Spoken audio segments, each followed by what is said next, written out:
actualité bi nag mooy li xew barki démb dimanche dañoo toog ba si ngoon bi nga def benn post nga ni dañoo jàpp ñaari tur ñaari góor jigéen fële ca mosquée de la divinité affaire bi na commencé woon indi coow ci réew mi waaye waa mosquée bi tamit après ñoom ñu réagir ñu ni mbir mi demeewul noonu ñi ñu jàpp ñu leen ci esplanade du mosquée bi mais ñi ngi leen jàppee à presque 700 mètres de la mosquée est-ce que mën nga dellu si waat ci circonstances yi. waaw jërëjëf Pierre di nuyu mboolem auditeur ak téléspectateur groupe Walfadjri di si jiital ñi ci plateau bi su ma yaboo ne loolu du fi guléet ndax ñun Jamra ba ñu tàmbalee di naxarlu tooñ yi am dans les lieux de culte ça date de 2005 et entre parenthèses ñun ñoo fi jëkk a def communiqué di dénoncer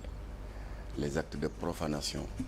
yi amoon ci cimetière Saint-Lazare de Béthanie def nañ ci point de presse naxarlu ko bind lettre notre ami au cardinal Théodore Adrien Sarr kon lieu de culte yi ñun defuñu ci xaaj ak seen parce que ca jamono booba cimetière Soumbédioune sa naataango bi ñuy wax Cheikh Oumar Ndaw jiite tey journal Les Échos temps yooyu moo doon rédacteur en chef bu L'As daf ci defoon ay xët yu yaatu ne jàpp nañ fa ñaari borom ñaari tur. cimetière Bétoir yi. waaw cimetière nga xam nga dañ ko fermé depuis 74 ndax dafa fees léegi. ci la ñu ubbee cimetière yu bees yi nekk Yoff comme que dafa nekkoon nag dans un petit état d'abandon alors xëy na looloo tax borom ñaari tur yi def fa seen njombe. doon fa tourné film porno. film porno lañ fa doon tourné. voilà parce que gardien bi daal moo génn rek booru timis di yuuxu xam naa dafa mel ni ku jommi. population yi ñëw ne ko lan la mënul sax wax mu ngay xëxët gars yi riir dugg ci biir fekk ñaari borom ñaari tur ñi nga doon takkaat seen tubéy dañ doon def seen yu bon ci bàmmeelu koo xam ne nitu yàlla la damay bañ a tudd turam par pudeur mu amoon benn troisième borom ñaari tur yore caméra haute définition di filmer loolu tooñ la waaye nag ñu ngi gërëm commissaire 4e arrondissement bu Médina ndax bu dul woon gaawaayam mool yi bàbbeeku jógee Soumbédioune ak seen i joow ak xale yi jógee Gueule Tapée ak Fann yore seen i kuuru Baye Fall bu woon gaawaayu commissaire bi ba kenn dana tuuru moom moo leen rawale yóbbu leen 4e arrondissement léegi nag gàcce ngalaama sa naataango bi ma tudd léegi fexe na ba am des indiscrétions du rapport d'audition rapport bi yéeme ku ko xool da ngay taf sa gémmiñ commissaire bi dafa ne yéen dëkk bi nu muy yaatoo def seen yu bon yi amul jombu leen am foo leen dem ana àll bi ana booru géej ana feneen ana hôtel yi pourquoi ici mu ne waaw dañu doon tourner benn film pornographique commissaire bi ne ko xam naa ko parce que jël nañu seen caméra xam nañ la ca ne mais pourquoi ce lieu là mais il a fait un aveu scandaleux nee na comme que ñun dañ koy jaay à des sites internet pornographique homosexuel boo ko tourner dans un lieu insolite plus-value la lieu insolite yu mel ni jàkka yu mel ni juma yu mel ni armel plus-value la c'est-à-dire boo ci naroon am 5 millions day passer du simple au double alors kooku ça nous a permis de comprendre après lu waral ay profanation di am ci mbirum borom ñaari tur yi ndax effectivement il y en a beaucoup mais j'en cite 2 ou 3 quelques années plus tard en 2015 le guddi gu tedd gu mel ni guddi Mawludul Nabi lu ne séntu woon nañ ko lu dul ñuy def seen acte yu ñaaw yooyu parce que le 25 décembre 2015 particularité mooy suñu mbokk catholique yi ñoom dañu am un calendrier grégorien nga xam ne les dates des événements religieux sont figées par exemple fête des morts Toussaint c'est toujours le 1er novembre célébration de la naissance du Christ c'est toujours le 25 décembre waaye ñun jullit yi dañu am un calendrier hégirien calendrier lunaire parce que tabaski daaw bokkul date ak tabaski ren korité noonu alors at mooma calendrier bi di tourner ba 25 décembre net mu tombé guddi Mawludul Nabi affaire bi rafet lool suñu mbokk catholique yi di célébrer la naissance du Christ le prophète Seydina Mohamed Seydina Isa alayhi salam Jésus Christ jullit yi di ki célébrer la naissance du prophète Mohamed le même jour la même nuit Jamra sax defoon na ci communiqué daal ne ñu ngi sant yàlla ndax nii dana renforcer la bonne convivialité entre les deux communautés confessionnelles lobby LGBT yi qui ne font jamais rien par hasard daal di tànn cette nuit doublement symbolique organisé 11 mariages homosexuels à l'école Ibrahima Diouf de Kaolack gàcce ngaalama le commissaire de Kaolack Bokar Li moom itam même professionnalisme la wone ndax keroog bain de sang naroon na am taalibe Baye Niass yi dañu bay babbeeku yore ay cour ay barre de fer et cetera moo leen rawale yóbbu leen commissariat. alors bi ci gën a ñaaw njombe bi ci gën a ñaaw nag mooy bi am à l'occasion de la crise du Covid-19 en 2020 parce que dafa am ay jàkk yu ñu tëjoon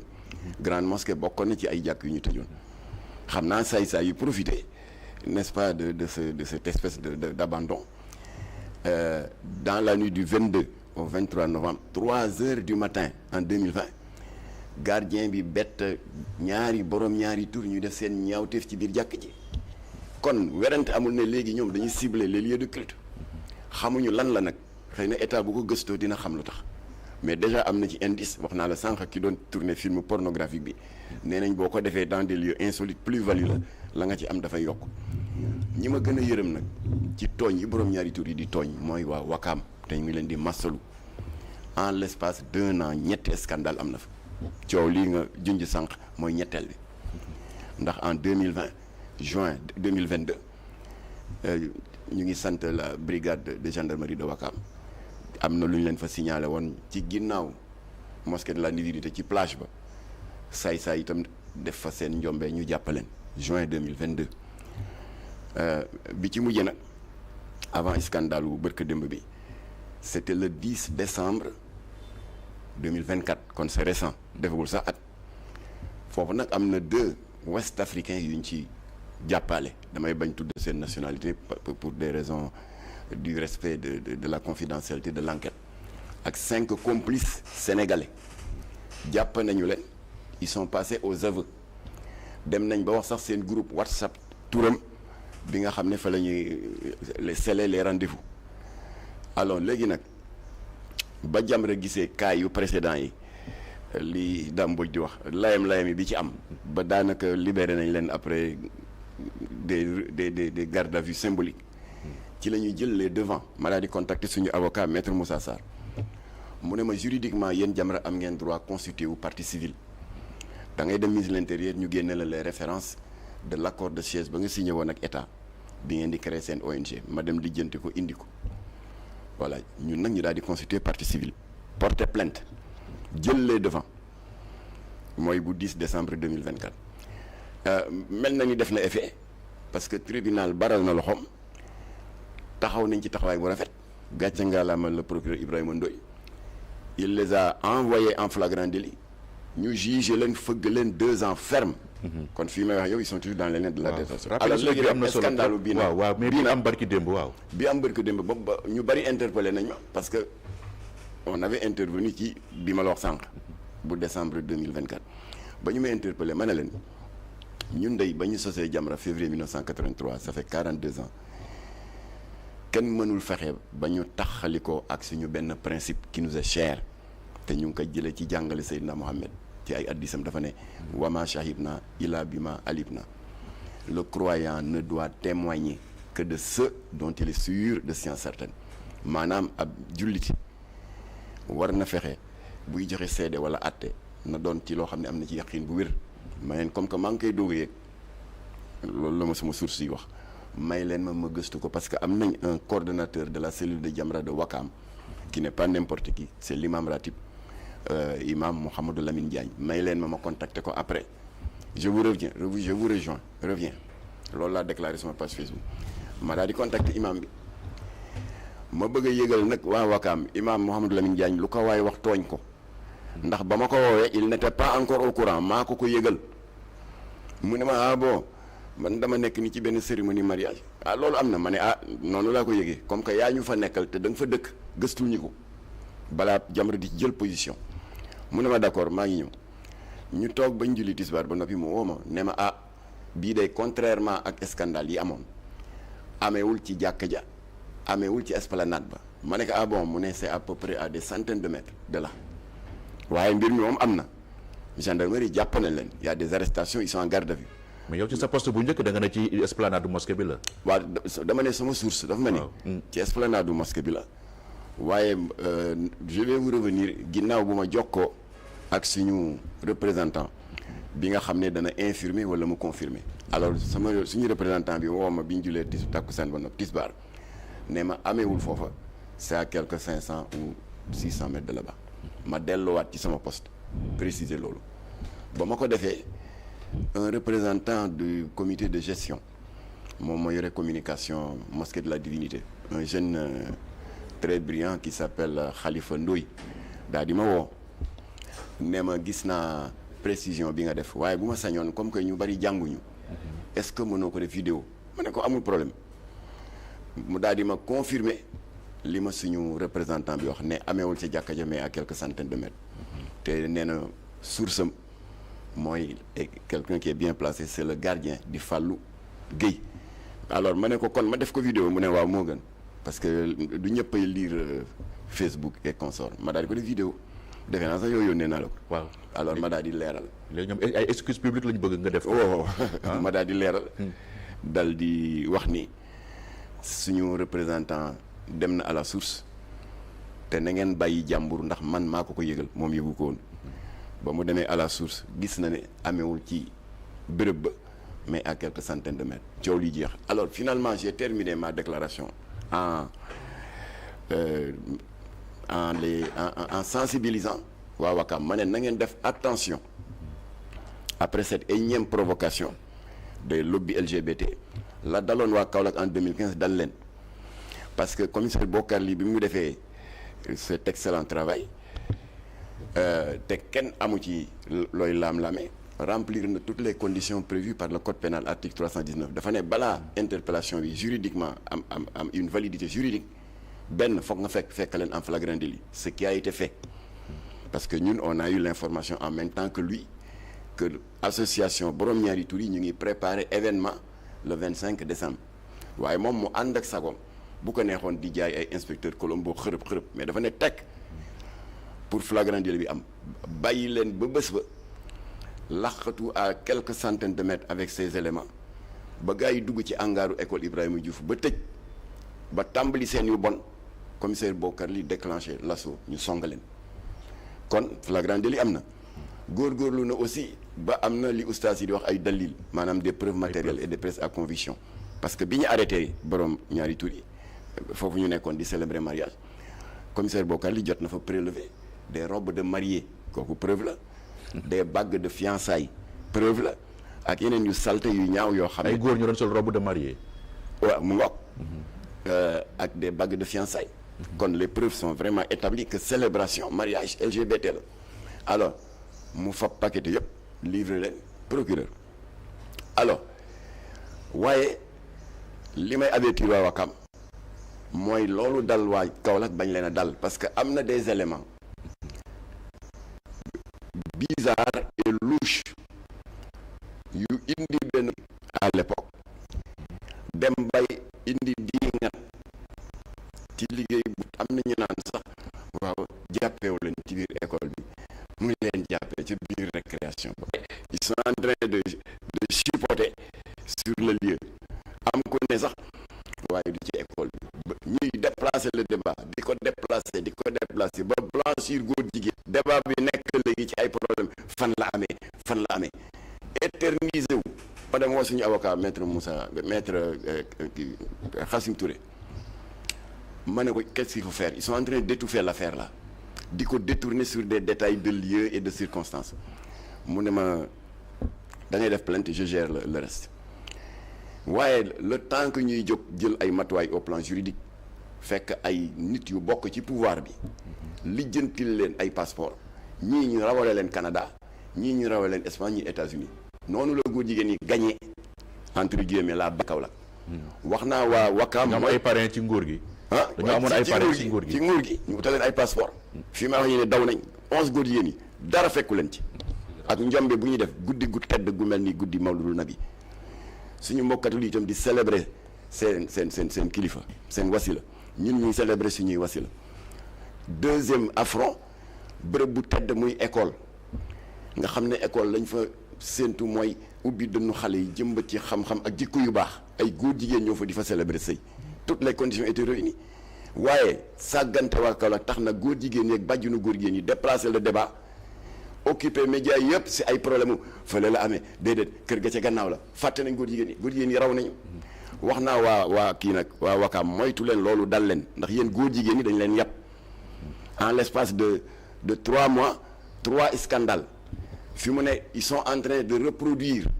le même scénario que Kaolack débat bi léegi ñu ngi naan déedéet ñii c'est à 200 mètres de l'esplanade ñu ne déedéet mu nga sa rond-point Macky Sall 700 mètres waaw côté kër Macky Sall fàtte nañ ko waaw mais comité de gestion mosquée bi ñoom dañu exiger ay excuses publiques pour nga jéggalu publiquement est-ce que da nga koy def tey y a rien d'excusé parce que góor jigéen ñi ñoo leen nax 3 fois de suite ñun suñu devoir mooy li ma sa doon suñu devoir ba ñu jàppee ay góor yéen yuy sëy ci biir jàkk ja grande mosquée suñu devoir mooy ba ñu profaner ce lieu nga xam ne dañ fay denc ñu dee muy dégg nga cimetière Soumbédioune on s'est jamais départi de ça léegi nag boo gisee ñun ñu sawar indi clarification ci mbirum mosquée de la divinité Jamra est lié n'est-ce pas à l'initiative de la création de cette mosquée te njabootu góor gi Séni Gueye sang bi le fondateur de cette mosquée njabootam yi ils sont vivants ñu ngi may dégg ba mu jëkkee pare le plan en 92 ñun on a la chance d'avoir fait partie ña mu jëkk a woo pour wan leen ko Latif Gueye ba muy dem délégation ba man bokkoon naa ci délégation ba kii nu mu tuddati Baye Dame lay jarbaatu xalif bi mu nga ca woon Sougoumar Keïta qui est actuellement le coordinateur de Jamra à New York mu nga ca woon et 3 ou 4 autres personnes fàtte naa leen ba ñu demee sëriñ bi dafa génne plan bi ne Latif day lii mooy suma yéene am na parmi nous sax un ingénieur paysagiste bu ko doon tooñ parce que nijaay da ci moom ne ko nijaay sa jàkk ji jege na ndox mi de lii mbaa fondation yi danañu mën a tenir mu ne daal fondation dafa am fondation zahir ak fondation batin li ma leen mën a xamal nag mooy jàkk ji du fondation zahir côte foofu la yem ak ñun ci wax daal di junj alors léegi ba jàkk ji pare après plusieurs années de chantier en 97 boobu ci nguuru Abdou la woon Abdou Diouf mais y avait des ingénieurs yu doon génn ci médias yi def ay sorties non l'imam Gorgui Séni Gueye li mu bëgg a def mu su fi am à 0 mètre de la mer nga bëgg fa tabax jàkk dégg nga alors que tout le monde sait que à proximité de la mer le sable de la plage est en quelque sorte un sable mouvant ku ne joxe tes explications techniques góor gi faalewu leen di tabax rek am na ñu ne sax jàkk ji jumaa ji de la divinité du durer 6 mois daanu ñi naan 6 mois ëpp na 2 mois sax du ko def ku nekk sa théorie tubaab waaye moom mu moy ca la mu moy ak li ko yàlla xamal defar ba jàkk ji pare léegi 97 la pare 2025 28 ans mosquée de la divinité mu ngi ne cocc d'accord ak yeneen yoo xam ne seex nañ ko ak góor gi Séni Gueye mënuma ko wax fii léegi alors j'ai exhorté un des responsables du comité de gestion def leen preuve de vigilance góor jigéen ñi ak bàjjinu góor jigéen ñi qui ont envahi les réseaux sociaux bañ a détourner tooñ bi ñu leen tooñ ci ay waxi 1 mètre la 4 mètres la tooñ am na te du yéen rek comité de gestion bi waaye c'est toute la commune de Wakam wax ji léegi mooy ñun fas yéene nañu ànd ak yéen ñu xeex ndax provocation LGBT yi dans la commune de Wakam chaque année mu am mën a dakk kon état bi la ñuy soññ premièrement il est important état bi renforcer l'éclairage des lieux de culte deuxièmement il est important état renforcer la sécurité des lieux de culte je parle pas seulement de la mosquée de la divinité je dis des lieux de culte parce que saay-saay fu muy nekkee à l'aise mooy fu lëndëm saay-saay fu muy nekkee à l'aise mooy foo xam ne amuy ay patrouille de gendarmerie mën nañ fa def des patrouilles régulièrement ndax lii dakk voilà loolu daal laa leen wax. waaw léegi lan ngay tontu ñi la naan en fait yow da nga bëgg jox du tonus à votre combat pour la criminalisation de l'homosexualité moo tax affaire bi nga teel ko jël monté ko en épingle. en 2005 boobu Ablaye Wade dafa fal woon Abdou Diouf dafa fa kii Macky Sall dafa fal woon ay Sonko ak Diomaye dañ fi newoon. attitude ba ñu amoon après la profanation du cimetière musulman de Soumbédioune benn la benn c'était pire parce que dañu defoon conférence de presse. quand il y a eu l'accouplement homosexuel dans la nuit du 22 au 23 novembre 2020 fii ci grande mosquée suñu offensive médiatique c'était pire parce qu'on avait exigé ñu yóbbu leen immédiatement flagrant di juger leen boobu ana ay waxi criminalisation kenn daf ko wax alors kon nag notre attitude n'a jamais changé et ne changera jamais fu provocation LGBT amee ñun on fonce mais en tenant compte de la légalité. Alors maa ngi dégg ñoo xam ne ñu ngi naan day politique de dafay politique de ba ndeysaan seen kii bi sax tooñ na ma moom laa yaakaaroon dinaa koy fekk ki sant Gueye nu mu tuddati kii nekk ci nu mu tuddati te sant Gueye sama doom baa bi Omar bun Khattab. Omar tooñ nga ma suivre naa sa dernière sortie fii nga ko defee dañuy dafay politique parce que def nañu seen marche bi moo Karim xëy na demeewul noonu ils se sont rabattus yaa ngi tooñ ñun ba ñu dalee di xeex yii fettoo woon ci nen tooñ baaxul te li ma naqari ils sont en train d'emboucher la même trompette que Benno Bokk Yaakaar pour justifier le rejet de notre proposition de loi. Et je rappelle que Jamra moo jëkk a déposé proposition de loi dans l'histoire de la demande de criminalisation. C'était en 2016, je le rappelle. Boobu suñu député nattu dal na ko un accident mortel amatuñu député on s'est rabattu sur Amadou Mbéri Sylla boo xam ne on partage beaucoup de choses notamment chaque année on est toujours ensemble ci gàmmu Serigne Dame Diop Mansour bu Louga. Ensuite ñu faagaagal ko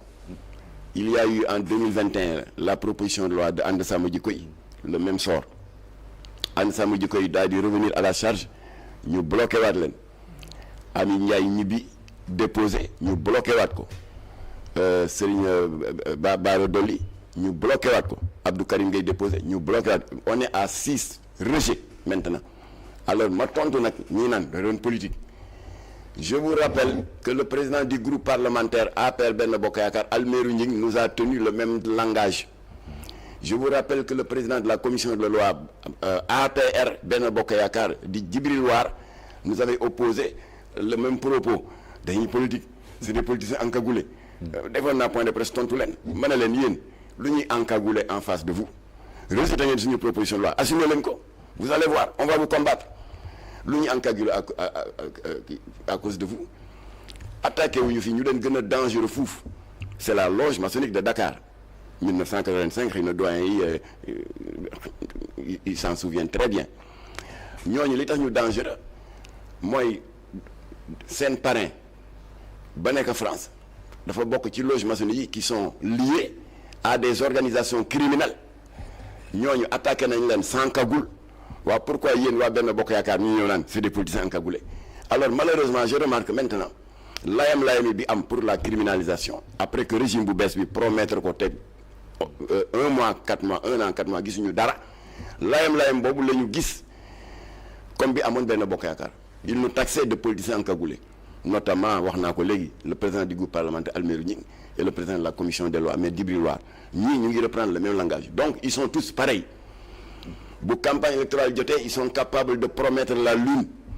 waaye bu ñu demee ba confronté aux réalités ñoom sax ils le disent maintenant c'est la réalité du pouvoir de ma ne ko waaw xanaa Macky doo leen ko respecter la réalité du pouvoir moom itam du da ngeen ne non il veut mettre un agenda LGBT ne ko criminaliser en tout cas ñun bu ñu faloo dañ ko criminaliser Sonko mu wax loolu falu ngeen amuñu droit ñun en tant que électeur en tant que sénégalais ne leen tenir leen seen promesse de campagne waa ku leen ne tenir seen promesse de campagne na ngeen ne ko day politique fu réew mi jëm alors kon nag Pierre loolu moo doon wax ji di masalu encore une fois suñu mbokk waa Wakam et je l'ai dit à Khalifa Ndoye du comité de gestion Jamra reste à votre disposition parce que xeex bi mu ngi doog a commencé bàyyi leen wax yi c'est à 2 mètres c'est à 4 mètres c'est à 5 mètres loolu c'est passé ameewul ca jàkk ji ameewul ca esplanade ba te imam Mamadou Lamine Diagne maa ko informé il n'était pas au courant ba mu ko informé ci la ma leeral ni ameewul foofu kon loolu c'est dépassé bu leen nangu nag góor jigéen ñi ak seen bàjjan daal di cristalliser le débat ci loolu nëbb ñaawteefu góor jigéen ñi c'est ça l'objectif bu leen ko nangu. voilà merci beaucoup jërëjëf Mame Matar Gueye vice-président ONG islamique Jamra nga ñëwoon tey indi ay leeral ci li am barki démb fële ca Wakam ñu ngi lay gërëm bu baax. waa kay jërëjëf Pierre xanaa encore une fois rek di demander à tous les Sénégalais def preuve de vigilance parce que lii Mamadou Ndiak Sarré wax le porte-parole du gouvernement Moustapha Ndiak Sarré wax loolu ñun loolu rek la ñu bëgg waaw nee na ñoom ñu ngi koy étudier ñu ngi koy gëstu l'objectif moo di jëfe ko di gërëm le groupe de l'opposition ba nekk ca assises yi man assises yi nag j'ai pas pu assister aux travaux parce que journée inaugurale bi rek laa ñëwoon mais après dama bari woon liggéey ñu ngi leen di gërëm ndax dégg naa léegi ci revue de presse bi que travaux de commission yi dugal nañu ci recommandation yi pour que état jëfee lu mu wax moo di la criminalisation de cette abomination. merci jërëjëf. Fatou. merci beaucoup Pierre-Edouard Faye merci à Imam Mactar Gueye noonu la ñuy ñëwee léegi ci chronique du jour ak